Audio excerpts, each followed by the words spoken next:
MLS Match Day 22 coming up this evening. Got some interesting matches. You got Columbus hosting New York.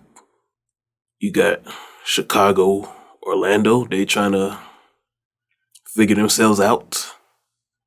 I really don't know what to say about those two teams because they are so unpredictable.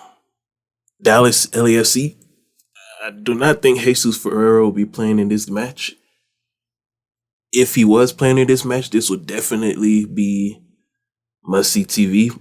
But based on his big performance in the Gold Cup this past week, I strongly believe that he'll be resting in match day 22. I'll be surprised to see him play. Nashville DC United.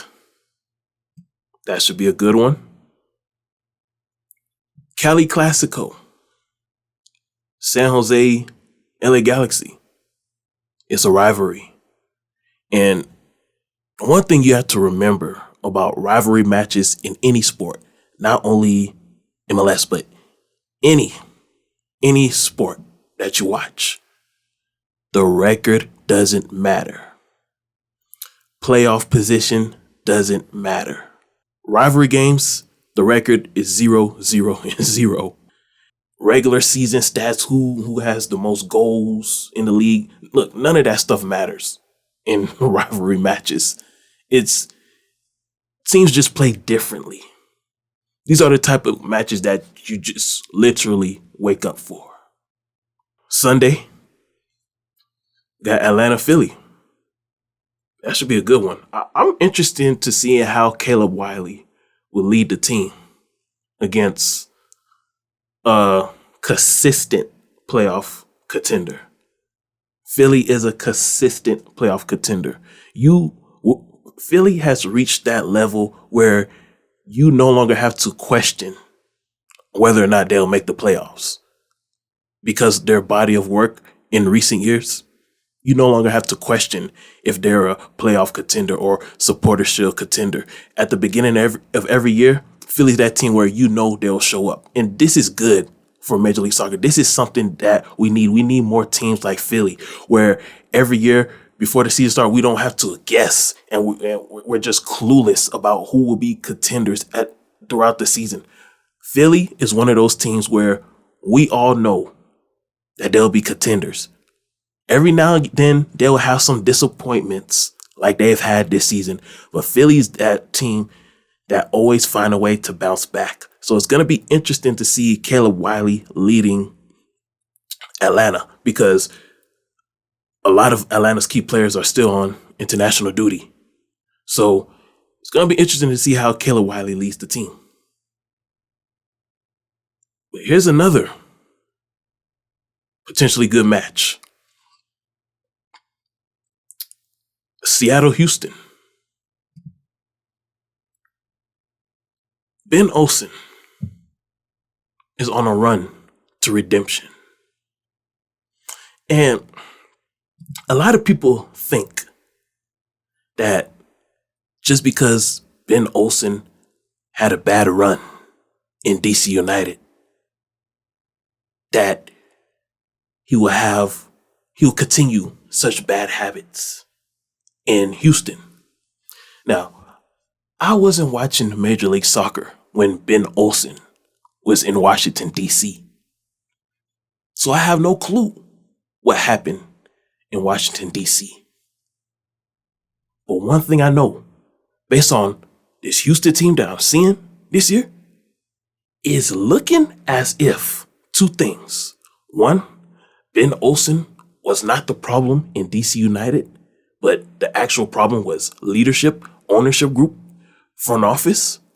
Or two, Ben Olsen have learned from his mistakes in Washington, D.C., and he's correcting it in Houston. Or the third option, it could be a mixture of both.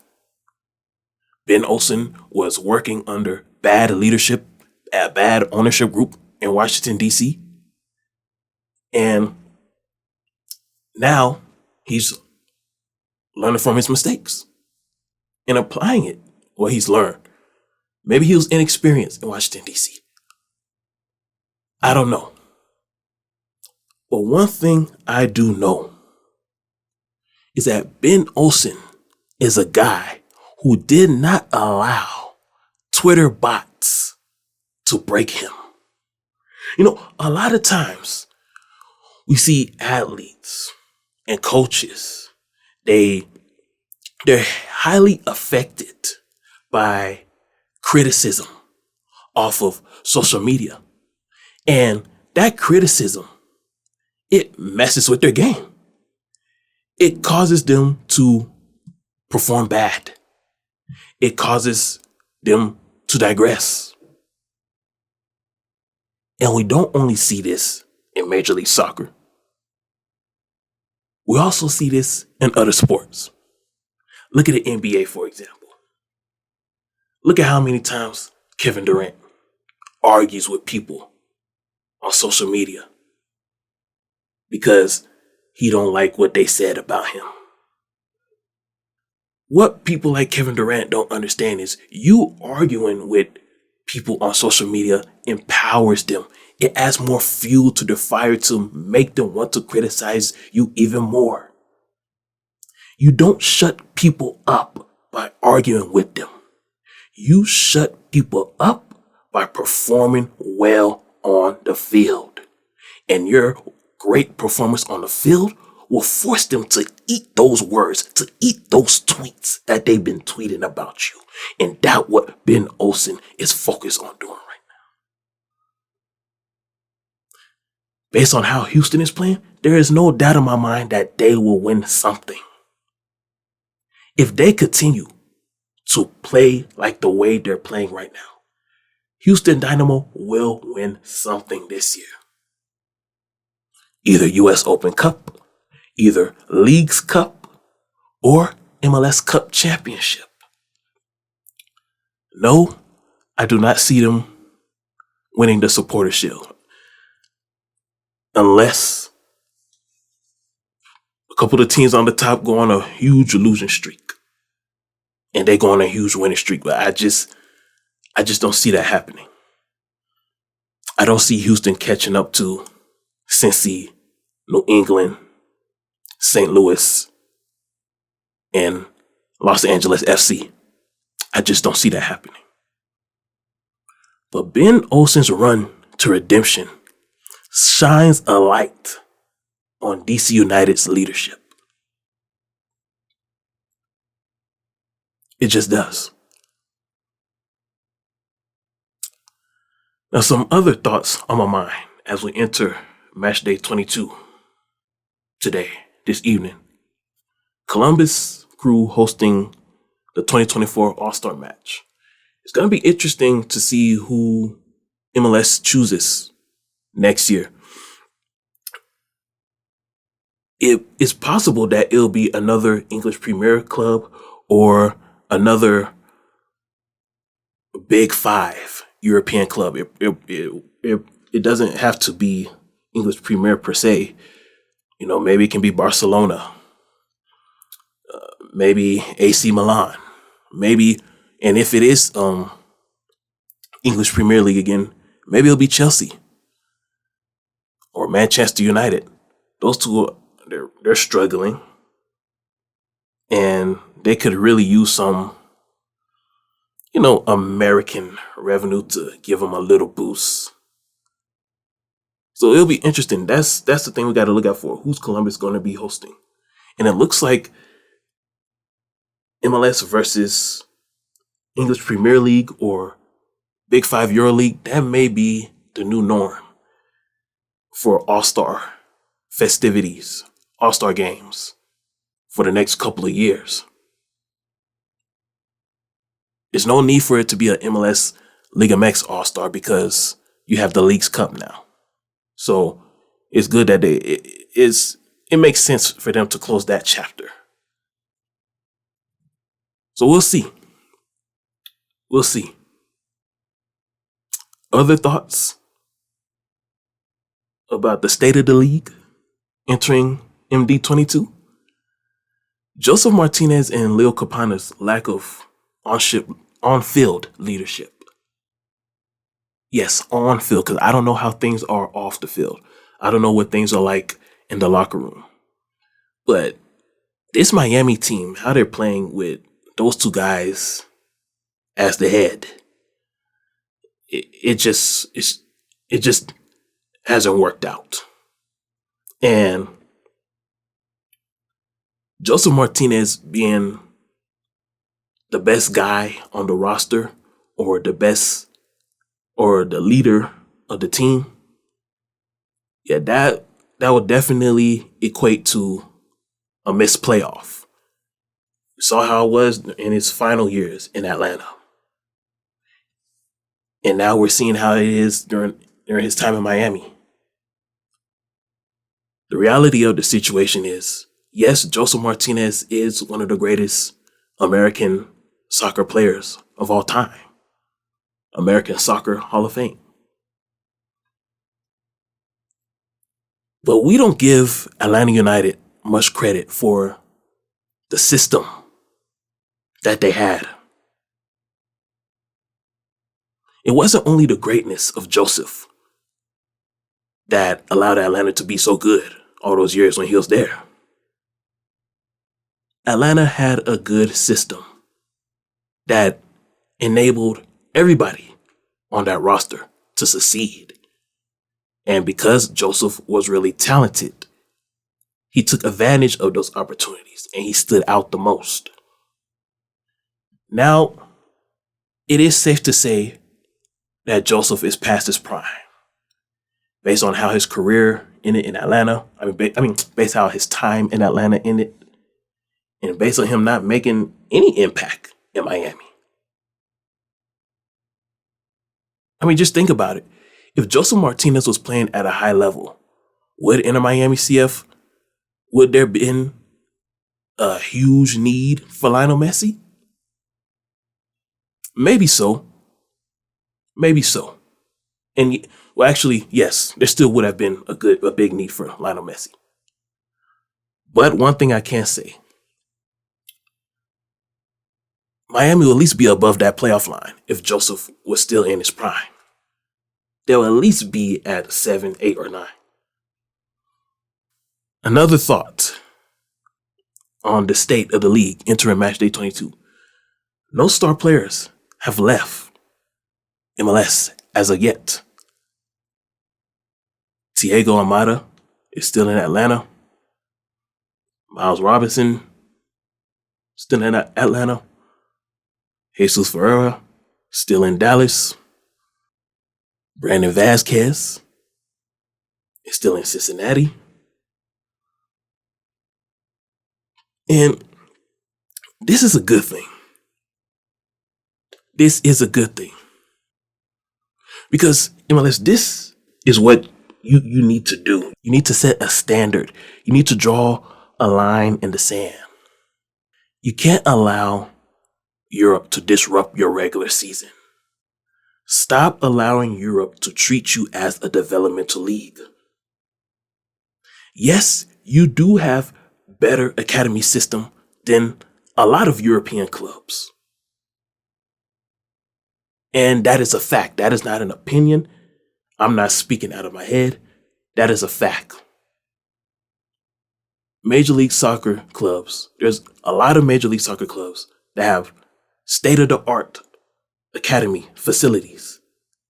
That's way up to par, way better than a lot of European clubs. There's a reason why a lot of European clubs are they're itching for MLS talent. Cincinnati gained my respect this week by how they handled the Brandon Vasquez situation. Because what normal league do you know allows their star players to just get up and be able to leave the team in the middle of the season? If Major League Soccer was a developmental league, if there wasn't any MLS, if it was just MLS Next Pro, that will be fine. But you being the Premier League of America, you being the highest level of American soccer at the club level. It's a slap in the face to the fans and to your overall state for your biggest stars just to get up and leave in the middle of the season as the team is chasing playoffs, supporter shield, CCC qualifications, clinchings. It's a big slap in the face. And Cincy keeping Vasquez was very important to keep that current core intact. Cincy did not allow another Brenner situation to happen.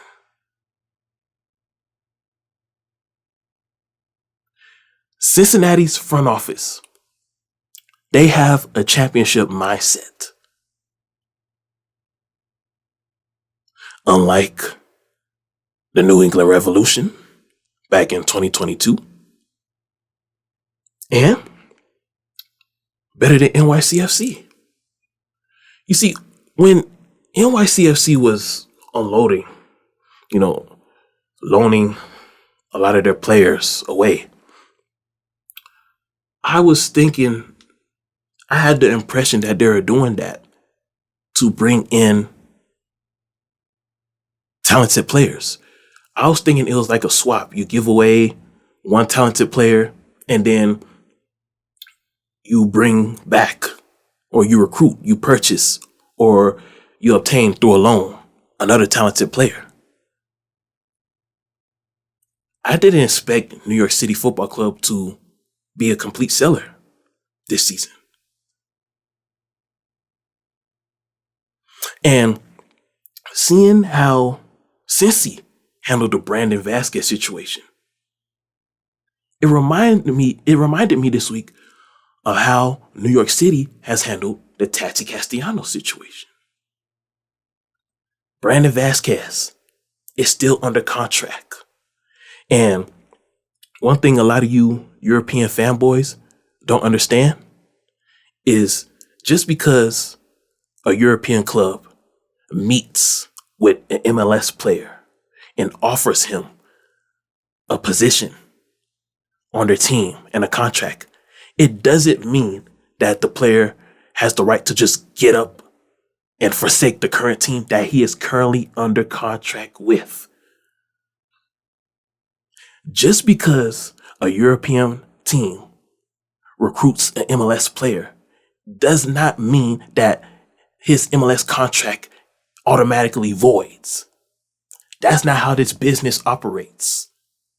I don't know what kind of fantasy world you European fanboys are living in, but you don't have a realistic mindset and you really don't understand the business of sports. And players and coaches that listens to you and bows down to your tweets are foolish.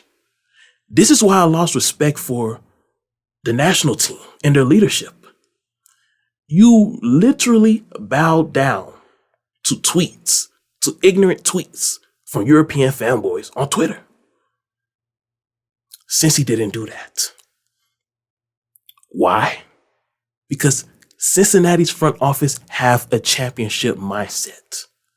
And when your front office have a championship mindset, they don't bow down to tweets from irrelevant people that have no effect on your bottom line. When you have a championship mindset, priority number one is protecting your valuables. Who are the valuables? Your key players. A front office that have a championship mindset does not allow a player who is under contract with the team, who signed the contract, to obey the standards of the team, to just get up and make his own decisions whenever he wants. New York City Football Club does not have a championship mindset. Because if they had a championship mindset, their most valuable player, and Tati Castellanos, will be playing on the field right now. If you are on contract with an MLS team, you are still obligated to that MLS team until another team offers you a contract. And it doesn't stop there, European fanboys. It's not only when they offer you, but and the MLS team agrees to loan you or to sell you to that team.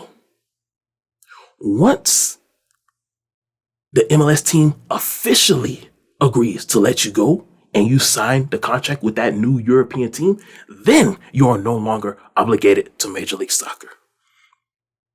And this is something that you MLS teams, you have to educate this to your players, especially you MLS Player Association.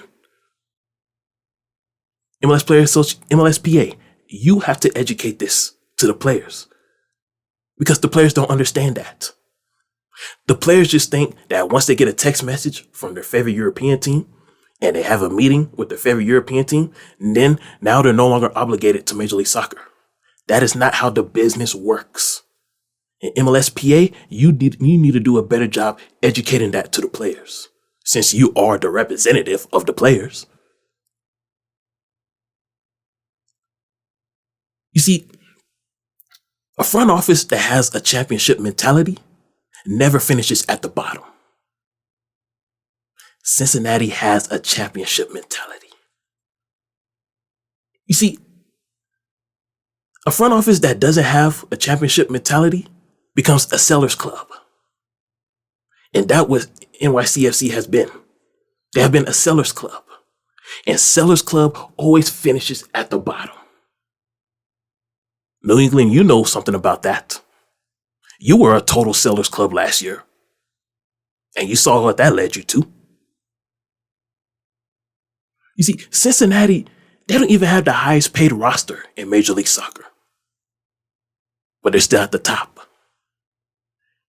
How does a team that doesn't have the highest salary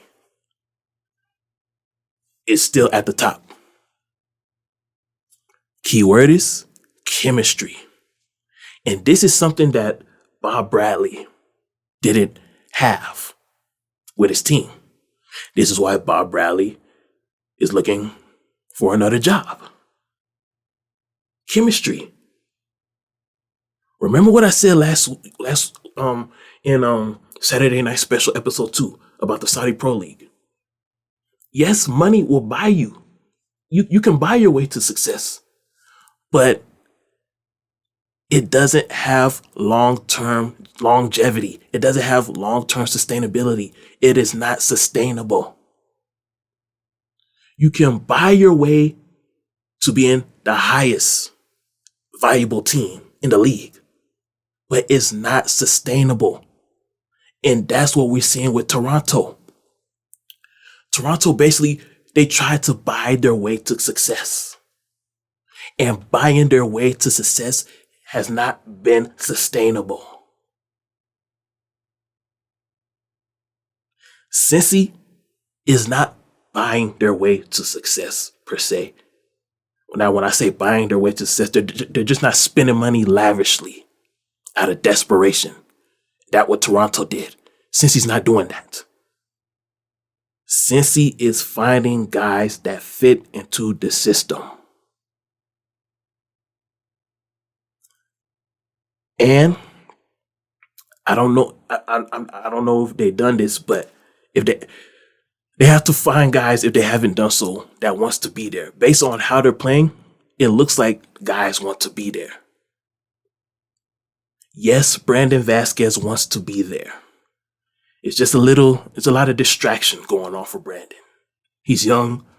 A lot of his favorite European teams are sending him text messages.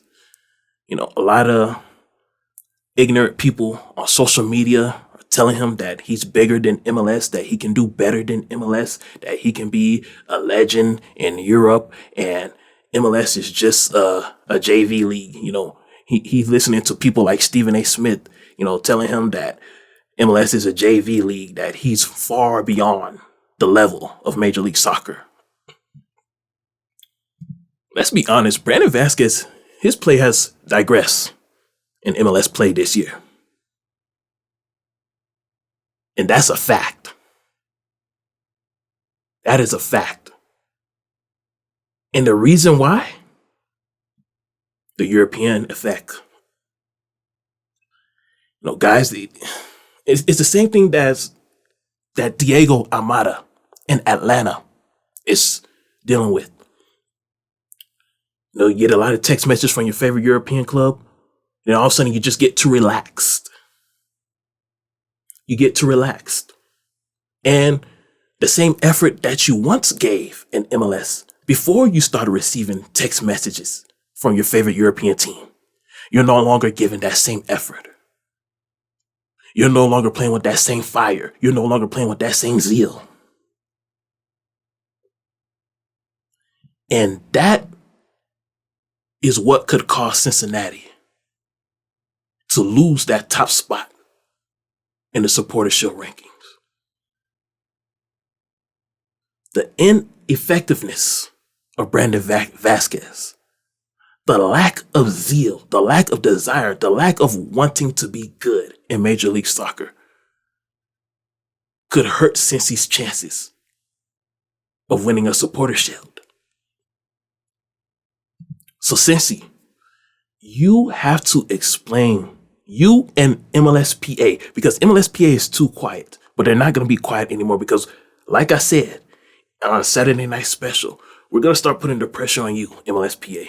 You need to continue to be more outspoken to protect the valuables. We are tired of seeing our best players leave for Europe in the middle of the season. It is ridiculous. There is no other league. There is no other major American league where this happens, where the biggest stars just leave in the beginning of the season, the middle of the season, the end of the season, the off season, or players can just get up and leave whenever they want.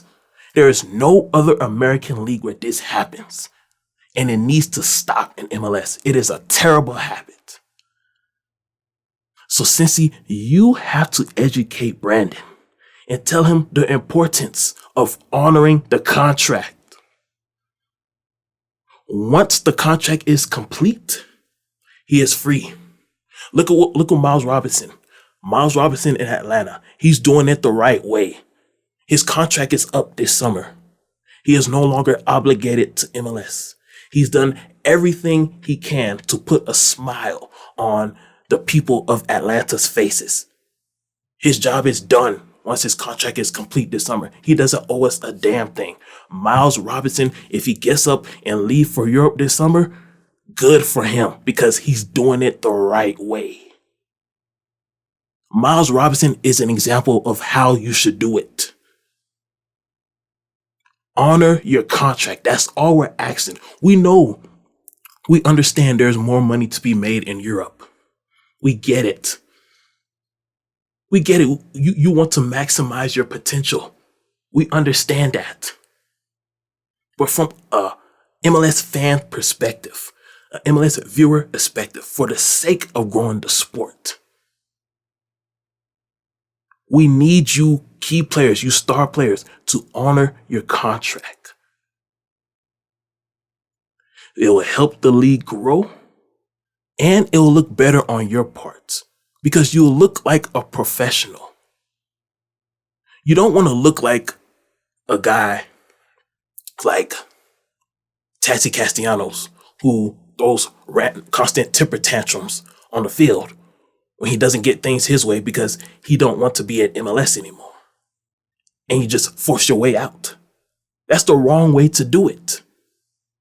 And if you're New York City, you deserve to be a wooden spoon contender this year. Because you failed to educate your player on the importance of honoring your contract. If a player is not under contract with any other team, if he is still on a contract with your team, he should be playing on the field until the MLS team, which is New York City, and Tati's favorite European team agrees to terms.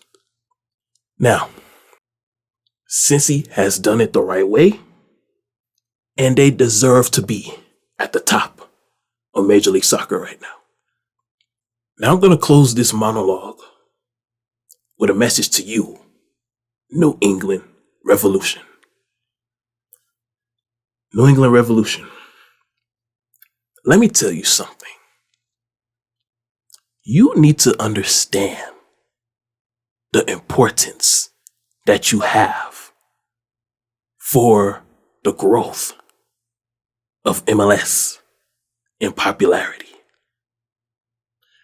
When an average sports fan, average American sports fan, hear the word England as it relates to soccer, they automatically think that team is good because English Premier League is perceived as the best league in the world. So when they hear the word New England, they're thinking that there must be a couple of guys that are either from England that's playing well on that team, or they're automatically playing well because their name is England. So English Premier League, if they got a lot of good teams, a team whose name is New England, they should be good because their name is England. That is how a typical sports fan thinks who knows nothing about MLS. When they look at the list of the teams, when they're looking at MLS for the first time on the internet, they're looking through the website and they see the list of teams and they see New England, you will be one of those first teams that they go check out first. Besides Miami, because of Lionel Messi. After Miami, you will be one of those teams that they check out second. Because your name is England. It matters. It holds some weight. No. Last year, seeing that mess you pulled off last year, New England, selling a whole bunch of players, valuable players, and not getting valuable players in return. I was on the verge of giving up on you for the rest of this decade. You're going to be one of those teams that I perceived as bottom feeder, wooden spoon contender every year, forever. Because you just looked like a team that wasn't trying to be great. And from an average sports fan perspective, us who don't understand the business of the game, when we see a team constantly selling players and not bringing valuable players back, in our minds, we're thinking this team doesn't want to be good. This team doesn't want to compete. This team is just putting the money in their pockets, just trying to enrich themselves. They're not trying to be successful. That's why I was so angry with you in 2022. And that's something that you need to understand, New England. That mess you pulled off last year, don't do it ever again. Because most sports fans are not soccer purists in America. So when we see you just selling a whole bunch of valuable players and not recruiting valuable players back in return to replace them, we're thinking that you don't want to be good. As a result of that, we're gonna stop watching your games. We're gonna stop attending your games. You're gonna lose a lot of season ticket holders. That will affect your bottom line. So Robert Kraft, that's just something that you need to keep in mind. Robert Kraft, Bruce Arena.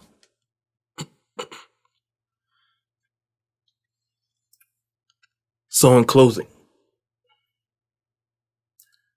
Cincinnati is at the top of Major League Soccer because they have a championship mentality. New York City Football Club is a wooden spoon contender. They're at the bottom of Major League Soccer because they don't have a championship mentality. Their front office does not have a championship mentality. Whenever a player who's not even on the level of Lionel Messi, a player who's not even a legend, a player who's still establishing himself. Whenever he's enabled to make his own decisions and not honor the contract, your leadership is weak. The leadership who enabled that to happen is weak. And weak leadership does not have a championship mentality. New England Revolution leadership was weak last year. I don't know what they did with all that money that they made from selling the valuable players, but it looked like it's working this year. And they even have more fans this year. So they must have done something right. This year they have a championship mentality. Here's another thing you should keep in mind, New England, as you enter match day 22. Oh, well, you probably already know this, but you, the listener who doesn't know this. If New England Revolution win a supporter shield again this year, they'll be top 3. They'll be third ranked teams when it comes to teams that have the most supporter shield. They'll be third. They'll join LAFC and San Jose with 2 supporter shields, and those 2 teams are currently third. So the teams that have the most supporter shield right now is LA Galaxy and DC United. Both of them have 4. Then there is the New York Red Bulls and Columbus Crew with 3. And then third is LAFC and San Jose Earthquakes with 2. New England Revolution, if they win another supporter shield, they'll join those 2 teams with 2 supporter shield, and they'll be third on the list of teams that have the most supporter shield. So if you're a New England Revolution fan, that is something that should fire you up for the rest of this season. Because by 2026, New England Revolution, they could be caught up with LA Galaxy and DC United with 4 supporter shields by 2026. And that will be something great to brag about to the visitors that's coming from England, as they'll be at Gillette Stadium watching some World Cup matches. So that's just something that you New England fans and New England leadership, y'all should keep that in mind. Final word on match day 22. Cincinnati. You know who's going to be in town this evening, right? The man himself, Taylor Twellman. Whenever Taylor Twellman is in town, the nation is watching. So Cincy, just know you are going to be the face of Major League Soccer in match day 22, Cincinnati, Ohio. Cincinnati, FC Cincinnati supporters group, fans, everybody that is connected with FC Cincy. All eyes are going to be on you. Whenever Taylor Twellman is in town, the level of the match increases. It intensifies. Cincy, New England is aware of this. And you know what New England is saying? New England believes that they're better than you. Cincy, New England does not view you as a real contender. They view you as a team like, oh, this is their first time ever being at the top of the league. It's a feel-good story for them. They're coming to kill your momentum. That's what they're coming to do. Don't let them do it. Defend your turf and seize the moment.